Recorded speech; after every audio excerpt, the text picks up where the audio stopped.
결국 나폴리가 스팔레티 감독의 후임으로 선임되었었던 류디 가르시아 감독을 시즌 중반에 경질하게 됐는데, 나폴리의 공식 홈페이지를 보시면요, 류디 가르시아를 1군 감독직에서 경질하기로 했다라는 이야기가 올라오면서 과거에 나폴리를 이끌었던 마짜리 감독을 다시 나폴리의 감독으로 선임한다 라는 오피셜이 나왔어요. 마짜리 감독 같은 경우에는 과거에 라베찌, 함식, 카바니 이 쓰리톱을 중심으로 유럽 무대에서도 돌풍을 일으켰던 그런 감독인데, 그런데 나폴리의 성적을 보시면요, 이번 시즌 리그에서 12경기 6승 3무 3패 리그 4위에 올라가 있고요. 챔피언스 리그에서도 조별리그 2위 자리를 어느 정도 확보해 놓으면서 16강 진출에 가까워지고 있었거든요. 사실 성적만 놓고 보면 류디 가르시아 감독이 경질될 만한 성적이냐 라는 의문을 가질 수가 있는데, 지난 시즌과 비교해서 이번 시즌에 나폴리가 바뀐 것이 단 2명이거든요. 스팔레티 감독과 김민재, 이 2명이 빠졌는데 이번 시즌의 경기력 자체가 지난 시즌에 대비해서 매우 좋지가 않습니다. 일단 나폴리가 지난 시즌에 비해 이렇게 경기력이 안 좋아진 건 단연코 스팔레티 감독이 없기 때문에, 스팔레티 감독이 만들어놨던 그 강력한 전방 압박, 그리고 수비 라인부터 공격 라인까지 촘촘한 간격을 유지하면서 90분 내내 움직여주는 조직력, 이런 것들이 많이 사라지기도 했어요. 그런데 여기에 더해서 김민재의 공백도 나폴리에게 매우 크게 다가오고 있습니다. 왜냐면 나폴리 자체가 애초에 매우 특이한 팀이었거든요. 나폴리는 수비 라인 앞에 수비적으로 뛰어난 모습을 보여주지 못하는 로보트카를 배치하는 팀이죠. 그런데 이 로보트카가 스팔레티 감독이 과거에 로마를 이끌 때부터 이렇게 약간은 작지만, 그리고 수비적으로는 뛰어나지 않지만 후방에서 플레이메이킹과 볼 소유에 강점이 있는 수비형 미드필더를 좋아했어요. 로마 시절에는 피사로라는 매우 작은 선수가 있었거든요. 그 선수도 로보트카처럼 볼을 잘 다루고 탈압박을 잘하지만 수비적인 면에서는 피지컬적으로 약간 부족하다는 평가를 들었던 선수거든요. 그런데 이러한 스팔레티 감독의 선호가 들어갔었던 지난 시즌 전형에서 김민재의 역할은 당연하게도 로보트카가 올라가서 공격에 가담하거나, 아니면 수비 라인 앞에서 수비적인 실수를 하거나, 아니면 수비적인 부분에서 좋은 모습을 못 보여줄 때 김민재가 과감하게 올라와서 이 수비 라인 앞 공간을 커버해주는 역할을 맡았었죠. 그러다 보니까 김민재가 기본적으로 나폴리가 수비 라인도 높지만 이렇게 수비형 미드필더 자리까지 올라와서 수비를 해야 됐기 때문에 김민재가 올라와서 수비하는 빈도가 매우 많았었거든요. 그런데 이번 시즌에 나폴리가 김민재 대신에 나탕이라는 선수를 영입해서 이 나탕이 김민재 선수의 위치에 뛰고 있거든요. 그런데 나탕도 절대 못하고 있는 게 아닙니다. 이 나탕이라는 선수도 브라질 리그에서 바로 넘어왔기 때문에 리그 적응 문제, 그리고 나탕이 나이가 어리거든요. 그러다 보니까 팀에 적응하는데 시간이 조금 더 필요하겠다라고 생각했는데, 그래도 이 선수가 곧잘 본인의 역할을 잘해주고 있어요. 그런데 아까 말씀드렸던 것처럼 기본적으로 이 로보트카가 수비 라인 앞을 보호해주지 못하고 올라가서 플레이할 때도 많다 보니까 수비 라인의 간격이 굉장히 넓습니다. 그러다 보니 나탕이 절대 못하는 게 아닌데도 불구하고 너무 공간이 넓다 보니까 김민재만큼 수비 라인 앞 공간을 커버하지 못할 때가 발생을 하거든요. 예를 들면 이런 장면입니다. 이 장면을 보시면 나폴리가 수비 라인을 만들고 있는데 로보트카가 수비 라인 사이에 위치하는 게 아니라 본인이 올라가서 상대방을 압박을 하고 있어요. 그러다 보니까 자연스럽게 나폴리의 수비 라인 사이에 공간이 발생합니다.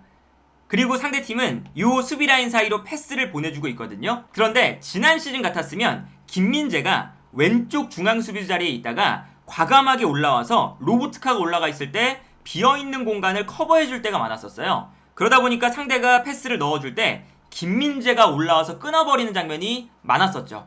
이제는 그런 게 안 되다 보니까 이 가운데 공간으로 패스가 들어갔을 때 로보트카가 수비 라인을 비워놓고 나와버리면 나폴리의 수비 간격 사이에서 상대팀들이 편안하게 볼을 잡을 수가 있습니다. 그런데 이러한 것을 가지고 나탕을 비난할 수도 없는 노릇이잖아요, 사실은.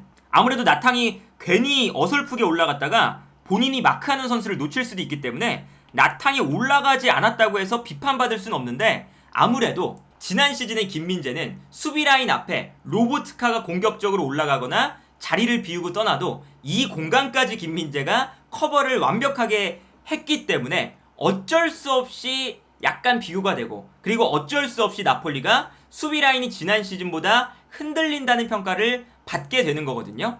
이 장면도 마찬가지입니다. 이 장면도 보시면 로보트카가 역습을 당할 때 제대로 자리를 못 잡고 있어요. 그러다 보니까 나폴리의 수비 라인과 미드필더 라인 사이, 요 라인 사이에 너무 큰 공간이 발생하면서 상대팀이 편안하게 나폴리의 수비 라인 앞공간으로 패스를 넣어주고 있습니다. 그런데 이 장면에서도 나탕이 과감하게 올라와서 볼을 끊어주면 좋겠지만 괜히 올라왔다가 뒷공간이 열릴 수가 있으니까 나탕도 어쩔 수 없이 뒷걸음질을 치고 있거든요.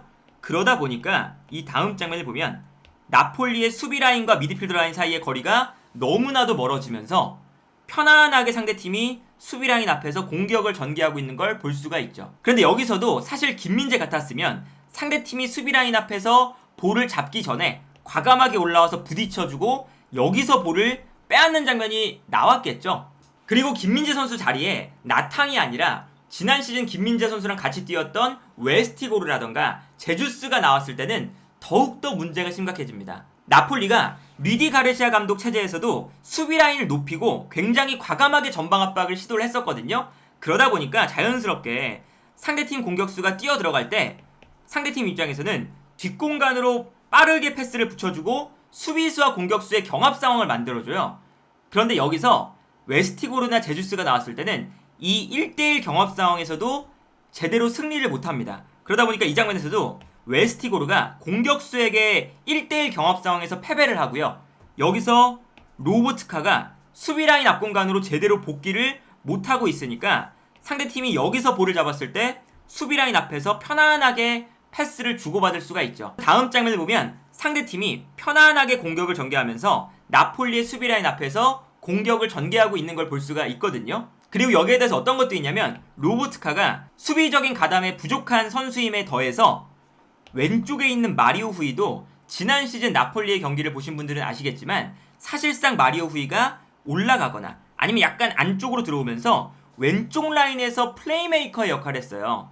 그러다 보니까 마리오 후이도 수비적인 능력이 뛰어난 선수가 아니고 그래서 올라가서 사실상 왼쪽 라인에서 볼을 공급하는 역할을 마리오 후이가 하거든요.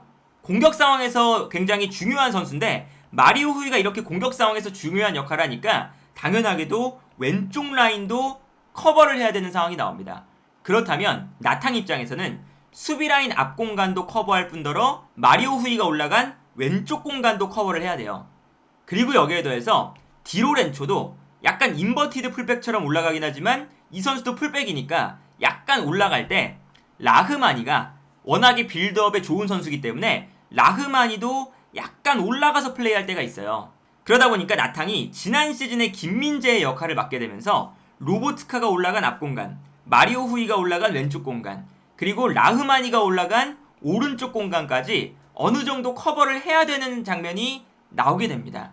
그래서 예를 들면 이런 장면이 나오죠. 최후방에 나탕 한 선수만 두고 나머지 선수들이 과감하게 올라가서 압박을 하고 공격에 가담을 하는 이러한 기조는 사실은 팔레티 감독 때에 비해서 류디 가르시아 감독 때 전술적인 짜임새에 대한 차이는 있었지만 기본적인 공격적인 성향은 바뀌지가 않았었거든요. 그런데 이러한 전술은 기본적으로 앞쪽에 로보트카, 왼쪽에 마리오 후이 이렇게 수비적으로 좋지 않은 능력을 가진 선수들을 주변에 배치를 해 놓은 상태에서 김민재의 커버 능력 딱 이거 한 가지만 믿고 할 수 있는 전략이거든요. 그러다 보니까 이 장면을 보시면 마리오 후이가 측면 수비를 위해서 측면으로 나가 있는 상황인데 이때 로보트카가 마리오 후이가 끌려간 공간으로 내려가 주지 않고 있습니다. 그리고 심지어 마리오 후이가 끌려 나갔지만 수비가 제대로 안 됐기 때문에 마리오 후이의 수비 뒷공간으로 패스가 너무나 편안하게 와요.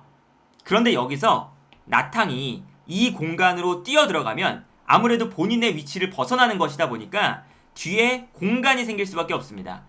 그러다 보니까 나탕이 여기서 과감하게 전진하지 못하고 약간 뒤로 물러서게 돼요. 사실 이게 김민재와 나탕의 가장 큰 차이라고 할 수가 있는데 물론 나탕도 좋은 선수고 좋은 활약을 보여주고 있지만 김민재처럼 과감하게 튀어나가서 그리고 본인의 공간을 비워두고 올라가서 완벽한 수비를 한다는 게 당연히 쉽지가 않거든요. 나탕 입장에서는 괜히 측면으로 끌려나갔다가 여기서 볼을 못 뺏으면 본인이 비워둔 공간에서 문제가 생기니까 어쩔 수 없이 뒷걸음질 치면서 나폴리의 수비 라인 안쪽으로 들어옵니다. 그러다 보니까 상대 입장에서는 측면에서 너무나도 편안하게 볼을 잡아서 크로스를 올릴 수가 있는 상황이 나오게 되죠.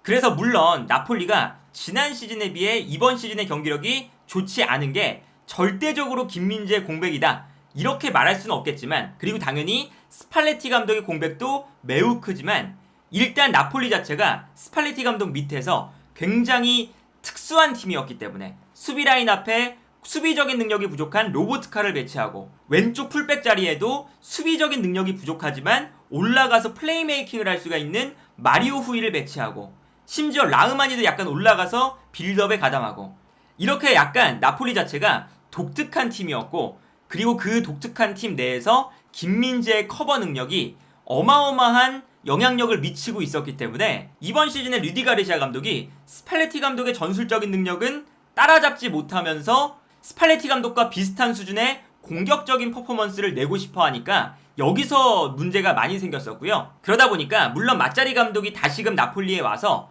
좋은 활약을 보여줄 수도 있지만, 기본적으로 마짜리 감독은 스팔레티 감독과의 성향이 매우 다른 사람이고, 물론 이제 여러 가지 기사를 보면 마짜리 감독이 그동안 3백을 썼었는데 데라우렌티스가 원하는 지난 시즌 스팔레티 감독과 비슷한 4백을 쓸 예정이다, 뭐 이런 이야기가 나오고 있긴 하지만, 과연 마짜리 감독이 지난 시즌 스팔레티 감독과 같은 공격적인 압박을 보여줄 수 있을까가 의문이고, 여기에 더해서 김민재 없이 수비 라인을 그렇게 높게 올리고 수비 라인 앞에 로보트카, 왼쪽에 마리오 후이, 이렇게 수비적으로 약간 부족한 선수를 배치한 상태에서 공격적인 축구를 할 수가 있을까. 그래서 나폴리는 지금 스팔레티와 김민재의 공백을 뼈저리게 느끼고 있는 중이다.